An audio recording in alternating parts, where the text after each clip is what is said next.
Good morning. Welcome to Caliente Topics. This is your daily tax webcast. I'm Veronica Russell from MMTAXMAN.com along with Patrick Russell from M&M as well.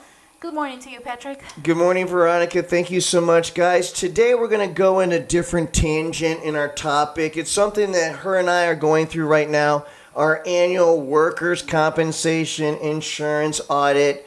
And we are using the bad word audit, but keep in mind it's not a surprise. Those that have payroll employees and have gone through the workers' compensation policy cycle, they understand that there is always that reconciliation audit at the end of the term. Softball question for you, Veronica. In the states of Arizona where we operate, have payroll and have clients, is it necessary and required to have workers' comp? Definitely it is required and necessary in those two states that you just mentioned. With payroll, you definitely, if you have salaried or paid by the hour employees where you have a paycheck and taxes withheld with a W-2 at the end, you are supposed to have insurance coverage on work-related injuries that may occur throughout the course of the day. Softball question number 2. If I'm paying myself as a salaried owner of, let's say, an S corporation, do I have to pay workers' comp on myself? No, you are required to show how much money you pay to yourself. Sure. But it's disregard from the final bill, which means that you don't pay anything on yourself. Why? Because workers' comp assumes that you're not going to sue your own company. Very good. Absolutely. Yeah. Absolutely. So that related party transaction or just the idea that the owner and the company are kind of one and the same when it is in this rationale. And so you are able to exempt any salaried owner wages out of the equation.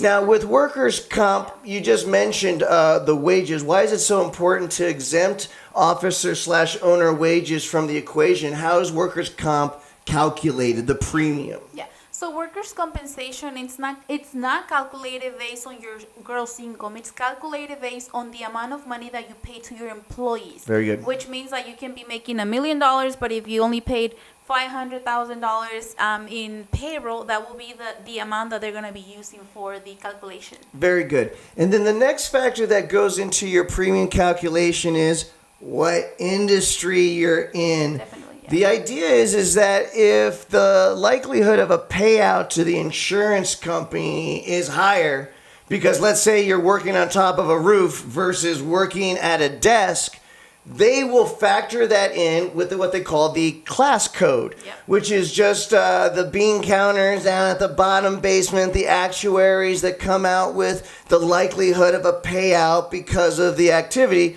They turn that into a decimal number, right? And so they'll apply that decimal number to what you had said before, the wage base, salary base, in order to determine what your annual premium would be, right? Now, next softball question is, so you need to have workers' comp insurance on day one at the beginning of the year. How do they know how to calculate your initial premium if you haven't even conducted business for the first year yet? How does that work? Definitely. So if this is your first year doing business, they're going to get obviously information how many years you have been doing a particular job.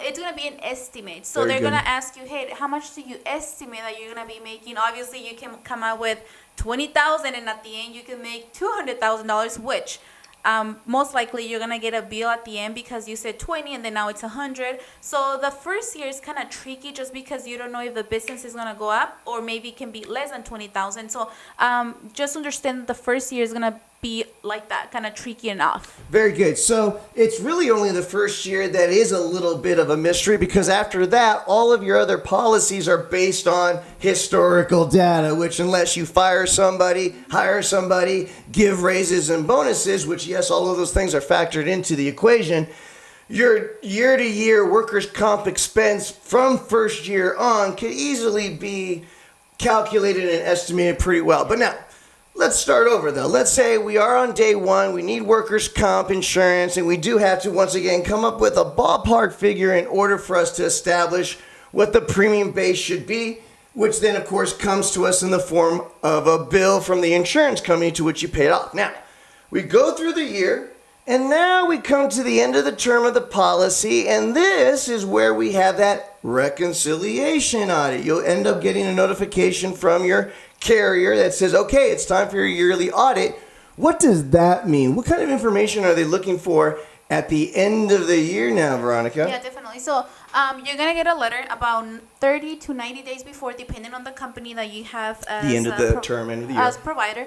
And you're going to have to show proof of payroll reports, which it will be payroll summary reports, 941s, 940 if that's the end of the year, which it will most likely will. And once you send that information, they're going to come out with either a bill or a refund at the end. Very good. So at that point, at the end of the year, we actually have payroll reports and payroll summary reports from either whatever the software that you're using, the computer system that you're using.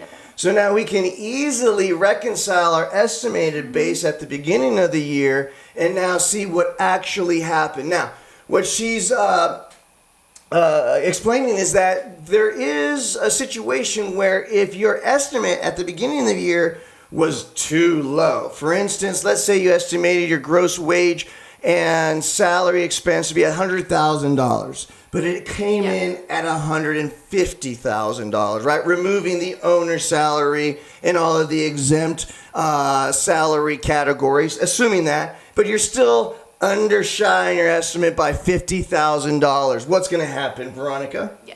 Well, once again, if you underestimate how much money you were going to make, and then you're going to get a bill with the difference, and then that's when you have to pay. Now, just to kind of close this webcast and then moving forward for tomorrow, the companies understand that the first year is kind of tricky, and even other years, which means that every 6 months you can call the company and you can tell them, hey, I estimated $20,000, but it's already 6-7 months into the year. So now instead of me claiming $20,000, I want to make sure that you guys get $40,000, $60,000, and then send me the bill now, so they can do the adjustment, and they can actually do that in the middle of the year.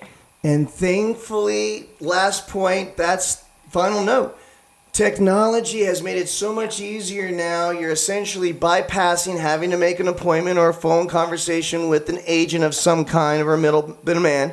You have now access to your own account online, a dashboard that now allows you to make those immediate changes to your payroll. You now don't have to wait and get a bill at the end of the year. You already know when you change the rate for, some of your workers or took on an additional payroll or even fired somebody. So now your ability to have much more of a real-time estimate and your ability to correct is now greater and more available now more than ever. Guys, the quickest way to get a quick answer is by using the comment box below. Send us your quick questions. We'd be more than happy to help. Guys, don't just subscribe to this show, but be a part of this show. We will be doing this daily pro bono tax workshop every day. And so please let us know. Be part of the show to make it much, much more fun. Guys, remember, no matter what comes your way today, no matter what obstacles or challenges you may face, you just need to remember one thing. Give them hell! Have a great day, guys. We'll see you tomorrow.